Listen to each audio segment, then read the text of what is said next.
Run It Studios presents the All Things Community Podcast, hosted by Trina Wilcox.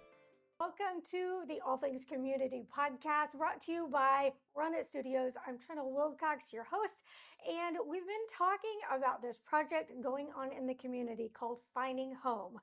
Keisha McMillan, founder of Liberated Creatives, had this idea about a project.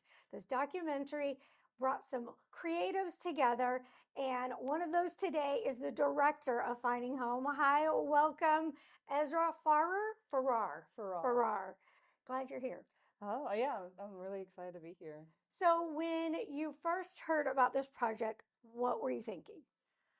So, I was approached about this project as a recent communications team member in Springfield Tenants Unite. And I was really excited to do something more long form with Stun. And then a month later, Keisha brings something about like housing justice and being an artist. Yeah. Like it melded together in a way that was just immediately exciting to me. Her pitch was very based in advocacy and nostalgia. Oh. And the interviewees, I knew a couple of them, and then some people I didn't know. And so whenever first hearing about it, it had like a couple themes I was already excited to explore, but also a brand new territory to Mm-hmm. me. So yeah, overall, just was ready to kind of get involved as much as I could. Yeah. So, for people that haven't seen the other episodes, talk about what the premise is behind Finding Home. For sure. Yeah. Yeah, so our general synopsis is about these seven local artists and their housing journeys in relation to their creative mediums. So we have a couple filmmakers and musician, a couple other mixed media people of different experiences and ages, and just trying to meld together how our different journeys in life, Mm-hmm. whether that is going after a dream blindly on your own or traveling alongside one in pursuit of your dream, how that makes us stronger, and Mm-hmm. how like wanting to find stability as artists is something that you realize after you kind of go through a huge struggle. Yeah. Yeah. A lot of artists sometimes feel forced to give up their creative passion in order to find stability. What do you say to that? Do you feel like it always comes back around? Do you think that people should push through? What's it been like for when you've connected with other people or even for yourself? That's a great question. What I have found, well, firstly, it's completely valid if you need to like put your art on the Right. wayside for a while. Yes. But what I've found is people usually end up coming back to being creative one way or another, whether that is a project that they left behind for years and years and they want to kind of broach that in a new way, or they find a completely new medium. Right. And whether or not they're approaching that in a work or professional situation, if someone is creative in their younger life and life gets in the way, they usually want to grab back at that Yeah. whenever they can. Yeah, it's so important to be able to express your creative passions and work. And so I think it's so nice that the community is coming together to do that. What was it like to be in the director role? Well, it's kind of a big question. Yeah. I first started directing with a short film I did about a year ago before we initially got pitched this project. Uh-huh. So it's still like new territory for Yeah. me.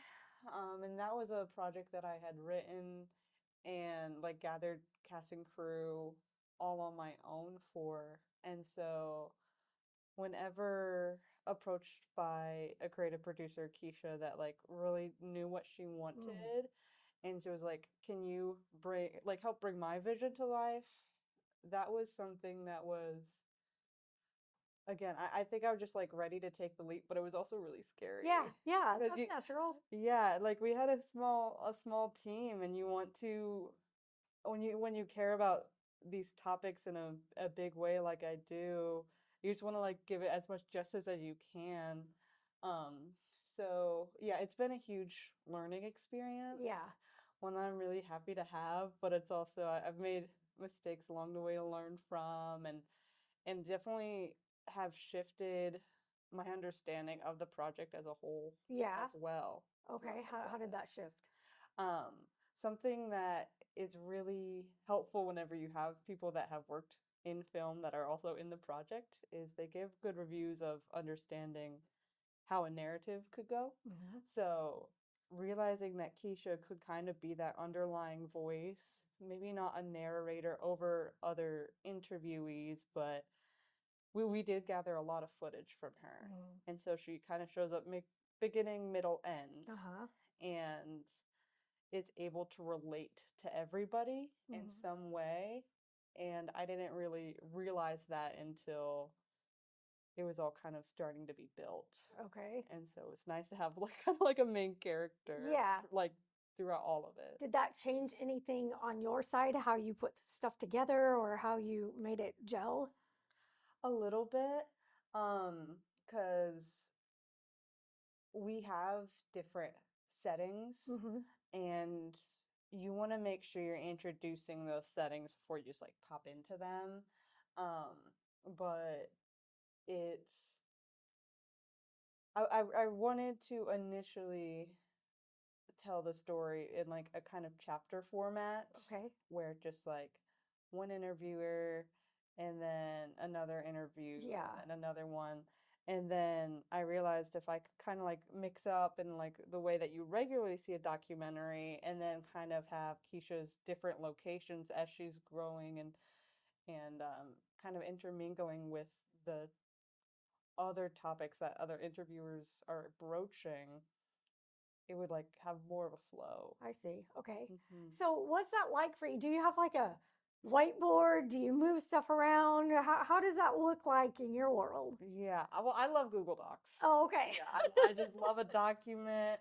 Um, it's something that, yeah, I just need like a blank piece of paper to kind of see a transcript. That's something that has been really helpful once I realized I could do that. Yeah, yeah, Like because I've looked at the footage so much that I kind of remember who is saying what.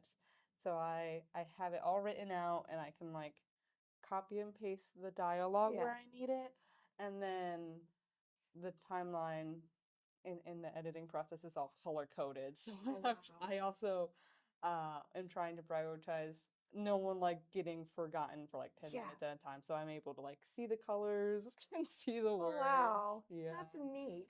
Yeah. When it comes to the people that are sharing with you, what was that like for you?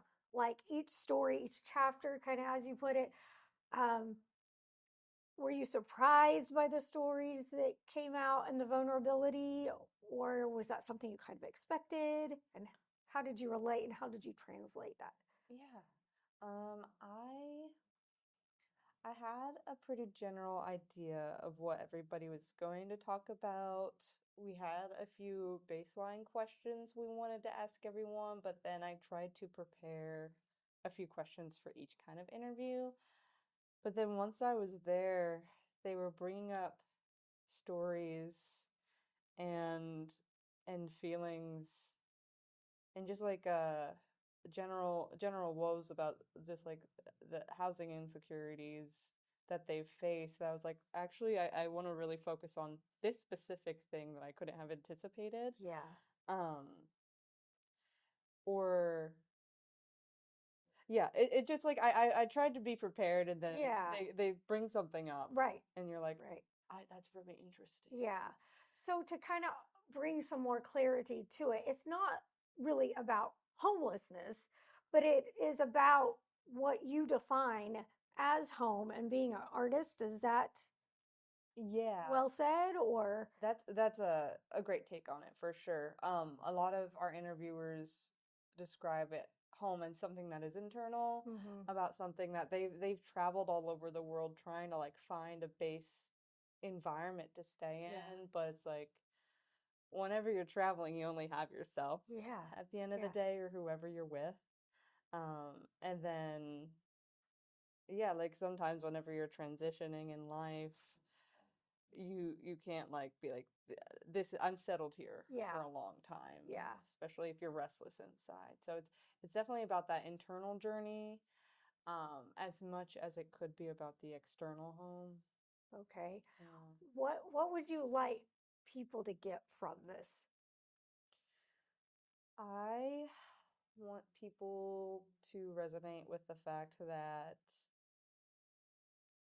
you don't have to have it figured out. Yes.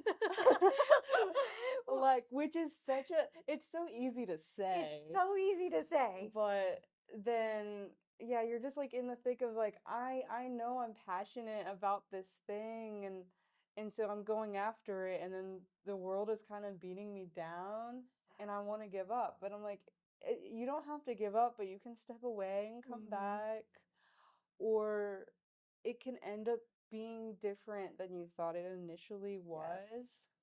but you just can't lose yourself. And that I think you're right that that's so hard. It's so easy to say, enjoy the journey, but you're not always going to enjoy it every step of the way. I guess the most important thing is that we try to learn from it and apply what we've learned to the next step, maybe. Right. So, how about you? What is finding home for you? So I guess like with that wider theme is like I've learned that I have to let go of things, which is definitely something I've learned from key interviewees. It's like not everybody's going to follow you where you need to go Hmm. or learn at the pace that you need to learn. Yeah. Um, and I've also learned with like such an incredibly graceful and smart team that I don't need to be putting so much pressure on myself. Again, the journey is not something that can happen on a particular timeline. It's something that is going to come in waves. Mm-hmm. So there have been times with the project that I've felt very settled, very on track, and other times where I'm like, I don't even know what I'm looking at Yeah. right now. But I kind of just have to trust that since I've been so embedded since the beginning, that in the end it's going to become what it needs to be. Very good. So, because so many artists have so many different interests, what are some of the things that you enjoy doing when you're not working on projects like this? Yeah. I love doing all types of stuff. Yeah. I love crochet, even though I haven't done it in a while. Yeah. So, did you make I your sweat? did. That is beautiful. I would have never guessed that it was just, it's Really? fantastic. That's Thank great. you. I appreciate it. Yeah, very proud of this Very one. It's a good. little lopsided, but you wouldn't know. It's yours. It's Exactly. creation. I'm never getting rid of this thing. It took That's too long. cool. Thank you. I also love making glasses chains and Oh, yeah. jewelry. Yeah, just like fiber arts in general is really fun. Sketching. I also am trying to get back into writing and Yes. poetry. Yes. So yeah, just trying to dabble. Have you been in the Springfield metro area for a long time or not? I've been here for 6 years, Okay. I think. Yeah, because I came here for school in 2020. Okay. Mm. What's your favorite park? My favorite park? Oh, there's so many There good are ones. so many. Probably Nathaniel Green. Yeah, that's a good I one. went there this past weekend with my family, and we were just in the butterfly house. I was like, this is so Yes. tranquil. Oh, I know. I love it. Wonderful Is there anything, any hidden gems that you would recommend to somebody that is, you know, coming through the area? park. Like with parks or just Anything, anything. anything. Ooh, Restaurants, parks, that's such a activities. good question because I'm always trying to dig for Yeah. little fun things to do. Who do I shout out? Um, I have a couple, I Okay. suppose. Uh, so I guess it's not like a complete hidden gem in itself, but the Royal Bar on Okay. Pickwick, just Pickwick in general, is such a Yes. sweet little Yes. place. Like go to Culture Flock, go to Yes. emos. But the Royal does like DJ vinyl Oh, mixes. They do that like a few times a month. You can bring your own vinyls. They have other DJs playing. It's just like a very chill environment. right. If you're able to go to those. Um, there's also just seems to be a lot of craft clubs popping Oh, up. cool. Yeah. Yeah, like I know um, I think it's called Junkyard 417. They do craft meets like once a month where they do like scrapbooking at the park. Oh, neat. Yeah, Okay. very lovely people. Very good. So if you can catch one of those when you're around, that's definitely how you get engrossed in True Springfield. Yeah. Yeah. Yeah. So, what's something that you found that you learned by wearing the director hat that you feel like would help somebody else that's like, how do I get involved in being a director? How do I do that? Hmm. Because I feel like we always see, people make it look easier than it is, until you have these conversations to kind of pull the veil back and say, no, Right. it's this, it's learning, it's XYZ. But Yeah. if somebody's like, wait, I need a project or I want something, Want what to do how would they broach learn that? more? It's an interesting question because I've always been the kind of director or leader that wants to involve people in whatever they're interested in. Yes. And, that requires me to be able to kind of wear a lot of hats and Yeah. understand how to do everything. But I've never taught someone else how to be a director per se.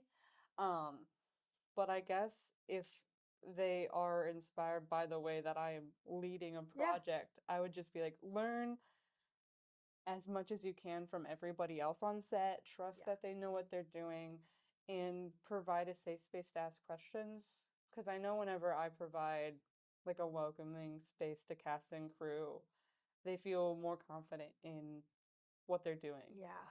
Like I'm like, I can give you a clear task and you can ask for advice, and then afterwards we're like, that was great. And whether that is a niche skill or it's something you want to add to like your own project to later Right. on, you're gonna have to learn how to set up lights and Yeah. Yeah. like Yep. check the camera and things. So yeah, just start at one point that interests you, trust your leader, and just like don't be afraid to ask questions. My main Perfect. 3 points, I Yeah. suppose. Anything I haven't thought to ask, anything you want to share about Stun or anything else, or where people can go to learn more? So if if you want to learn more, you definitely need to check out the Liberated Creatives website. We have a launch page on there for Finding Home. The trailer that we put together is up there now, and you'll also hear blog posts from there, or be able to read blog posts. And what we're also posting a lot on Stun's website. We are like Springfield Tenants Unite is something that has been existing for 5, 6 years now in the area, and you can scroll back and check if you want to, but just trust me when I say that we have boomed in like our power making system and our ability to like fight for housing justice. And so if this is something that interests you even in a big or small way, come to one of our um like leadership training meetings. We'd love to like canvas with you. We're always doing like leadership coalitions or like tens at other social justice kind of fairs in town. And you'll kind of I know I was surprised with like how deep it goes for each Mm. individual Yeah. person. We Yeah. all we all need like somewhere to feel secure and Yeah. safe. Absolutely. So we always just got to keep fighting for that. So yeah, definitely get involved in whatever impassions you, even if it's just an inkling. You don't Yeah. really know what it's going to become. And Yeah. so, yeah, that's definitely what it's been like for me with this Good. project. Well, thank you so much for sharing, Ezra Farrar. Yes. Appreciate it. Thank you. You can learn more at runitstudios.com. Thanks for joining me for this episode of All Things Community. We'll see you next time. This has been Run It Studios Presents the All Things Community Podcast, hosted by Trina Wilcox.